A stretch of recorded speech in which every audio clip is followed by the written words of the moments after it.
What's up, everybody? It's gonna be a quick update. I had an update for you last night, but I forgot to load it up. But I wanted to show you what I was working on the last couple of days. So first off, this just runs great. Okay, that runs. Let's see, this one right here. That runs. This runs, and this runs. That's it. That's all of them. Like, all the cars I own, they all run now. This one's still got some work to be done. But this is my 84 van. This was my first car. My first ever car. So, long before I had my Suburban, long before I was a truck driver, long before anything, this was my first car. Where's the keys? Let's have the key. Hold on. You gotta leave the key in the...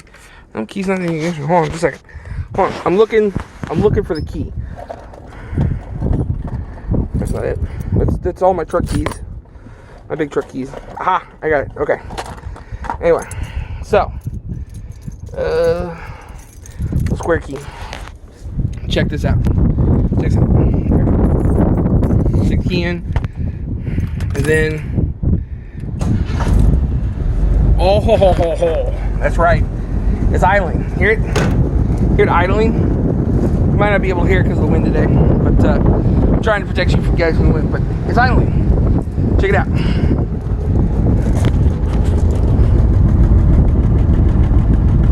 That's what it sounds like. It doesn't have dual exhaust. That's what it sounds like. But that's, let's see, that's 5. The pickup truck's at the house. It's fixed. The big truck is here, it's fixed. Obviously the Mercedes runs because I just bought it, so it should be running. Oh, you guys are gonna have to kind of bear with me here. Anyway, that's a horrible video. But hold on, we'll shut this off. I'm gonna get in and we'll talk. All right. Okay, so. That means that's everything. My 90 van runs. My brother drives it. It's my 84. This is mine. It's my Suburban, my Caprice, my Mercedes back there, and my pickup truck. They all run. 6 cars. They all run. I'll tell you a little bit about something about me. When I was a kid in school, there was this kid in my high school class that I always had a dream when I was a kid about I wanted a car collection. And I have one now. It's not the greatest car collection. I mean, other people collect, exotics. Other people collect 50s cars. I love everything that's a car. It doesn't matter what it is. There are cars I don't like. I've had them. I didn't like them. I had a 1990 Cadillac Sedan DeVille. Didn't like that car. It was a good running car and everything, but I didn't like it. But there was a kid in school that I made a comment one time, like somebody was like, what's your dream? What's your life goal? And my life goal was to have 40 cars. At least 40 cars. And I've had up to 15 now, including the Mercedes. But some kid in high school was like, the ones on blocks in your front yard don't count. And that guy was a jerk. But here's the thing. I thank him for what he did, because that means I will not let a car go so far down the path of, like, when I buy it, it's running and driving, but I won't let a car go so far down the path that it becomes impossible to drive. It might have some brake issues, it might have this, it might have that, but things tend to get some repair done to them. And sometimes things sit. This one's been sitting since 2018. More or less. That one's been sitting since 2018, for about 2 years or whatever. But they both run, and they'll both move under their own power. This one, I actually got it out and drove it a little bit earlier. And I'm not going to do that now because I'm worried about how much gas is in it. But I did get it out and drive it under its own power and everything. But this one is special to me because it's a 1984 conversion van. And for 2 reasons. 1, this was my first car. 2, it's a conversion van. This is the last vestige of coach building that was done in the United States. So what's coach building? Well, back in the 30s, 20s, and 30s, and teens and everything, you could order from a manufacturer, Duesenberg, Pierce Arrow, Cadillac, Packard. You could order a frame and an engine and a hood, and that was all you would get. And then you could send that frame off to a builder, and the builder would build you whatever body style you wanted: a boat tail, speedster, a chauffeur-driven car, a sedan, a opera coupe, whatever you wanted to get, and that was the thing. So coach building kind of went away a little bit. We still sort of have coach building today, but I really consider conversion vans the last vestige of coach building. And the reason is because of how exactly it went together. So this van, for instance, let's get out. I'll talk about this van. So this van, 1984 G20 conversion van, okay? This van started out life as a cargo van. That's what it was, okay? If you look at it, you can kind of see, it was a cargo van. So what did that mean? Well, the original paint that came on this van was this color paint, these stripes that are on the van, these 3 stripes here, those were not original to the van. So these windows back here, these windows were not original to the van. The curtains on the inside were not original to the van. The seats on the inside were not original to the van. None of that stuff existed.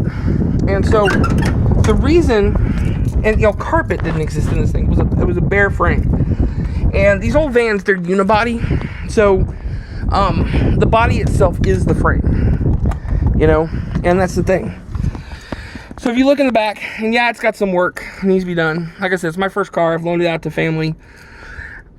People who generally will borrow your stuff don't respect it as much as you do. I haven't really respected this van that well over the years, but I've respected it a little bit more. But that's human nature. That's what humans do. So it's not like I'm not upset about it, But you see what I'm saying? The curtains, the blinds that are back there, that bed that folds down back there, these chairs that are a part of it. You can't get these chairs anymore. So on and so forth. So the windows in the back would have been part of it. The windows in the side sliding door here would have been part of it. But the curtains wouldn't have been. Oh, check this out. Watch this. This lights up. That's a fluorescent light. There's one on either side and then one right there, but it doesn't work. And then so all these lights light up on the inside. And it had rear AC when I got it, and it's got I'm trying not to blew myself out there. But anyway, so this was the last vestige of coach building, and you had 3 ways that you could do this. One, you could just go to a dealership and just buy whatever they had available, whatever they had in stock. 2, the other way you could do that was you could buy a van. You could buy a cargo van from Chevrolet, take it to the conversion place, and then have them convert it and just pay for it yourself.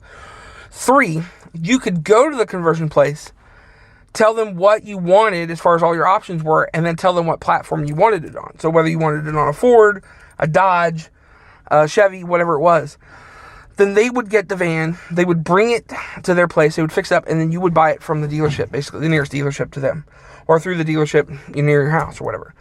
And that's kind of how that worked. So this, I've got 2 of these vans. Neither one, this one's in interior wise, this one's in better shape than the other one. The other one's been completely dismantled. And it was going to be built as a camper van. That was the reason I bought it. This one's a little bit better. It's not in good shape. I mean, the seat I'm sitting on is blue because these seats, they're kind of fragile. And I had 2 of these break. And matter of fact, both of these are broken. And the reason that they're facing backwards from each other is because they're both broken. And same reason for these 2 seats. They're both broken, basically. And so I've got to get new seats for it. You can't get those seat frames. You just got to go with some other seat frames and just kind of go with something that matches carpet-wise. But this one will never be perfect ever again. It was perfect once. If I had managed to keep it perfect, it would still be perfect, but it's not perfect anymore, and it never will be. So this one's going to be more like a hot rod. I'm going to fix it up and make it cool, and maybe I may put a bigger engine in it. I may not, just maybe put some dual exhaust on it. I'll probably put another engine in it because this one's got 400,000 miles on it. But I'll, 401,373. So, maybe put it like a built 350 in it or something like that. Nothing major. I might put a 383 in. I don't know. And then I'll take this one out and build it. And I do want to put this one back in. So I might try to get like a 350, like just a somewhat built 350 or something, just simple, and just slide it in. But yeah, that's the plan for this. It'll get maybe it might get, drop knuckles on the front. It might get lake pipes. I love lake pipes. It might not. It might just get, dual exhaust and a nice engine and just kind of go down the road and just redo the interior. So that's kind of the point. I'd like to get one that is perfect. It's been unmolested, and really showcases what conversion vans were all about. I love vans. I love conversion vans. I just think they're fantastic. So, but yeah, that's what I've been working on. Got it running. I'm supposed to get a load. I'm supposed to decide today about a load. There's supposed to be a load going to Memphis and Nashville that I might take. Or I might take a load going to Denver. I've got a choice. I've got a cousin that works for a company. And he's kind of giving me the hookup. I'd like to go to Memphis and Nashville. Or it's like Memphis and Paducah. Because the rates coming out of there are a lot better right now. But Denver may be the only load that goes. So it's definitely going. The one going to Memphis and Paducah may or may not go, depending on whether or not the freight comes in. So, but anyway, so yeah, that's pretty much it. This was just some vacuum leaks. Fires right over. So I'm very proud of it now. Very proud of the work I did. I fixed some of the vacuum leaks. Well, I blocked off some of the vacuum leaks and disconnected a bunch of stuff. So there's a bunch of stuff on this van that I don't think it needs, in all honesty, to run. I'm going to try to simplify it as best I can. Just get it down to like same level as my pickup truck. But anyway, that's it. My brother's working on his Honda. He's got a little Honda Passport. I think it's a Passport. And CRV. It's a Honda CRV. So I'm going to grab my toolkit out of the truck here and probably go over there and try to help him. But I wanted to put a video up because I haven't put a video up in a couple of days. I wanted you guys to see what it was doing. And I'm really proud of my accomplishment on this van. I didn't think that was going to happen. Let's see. Fires right over. You know what? Hold on. Let's hold on. We'll just do it. Hold on.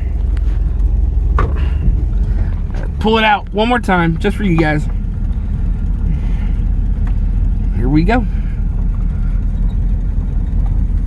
Oh, brother. Okay.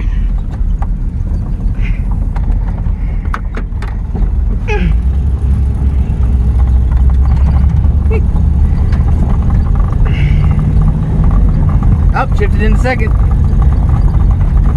I'm not going to go too fast. I'm just going to go down here a minute. Turn around and go back. The shocks are shot on this thing. I'm well aware of that. Yeah, there's a tool up there.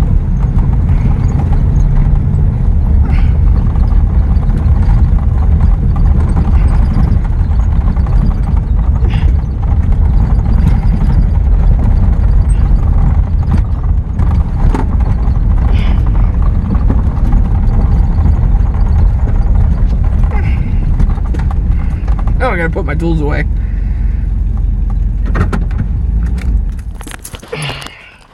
That's it. She did it under her own power. So, anyway, you guys keep shining side up. See you guys down the road. Phone's dying.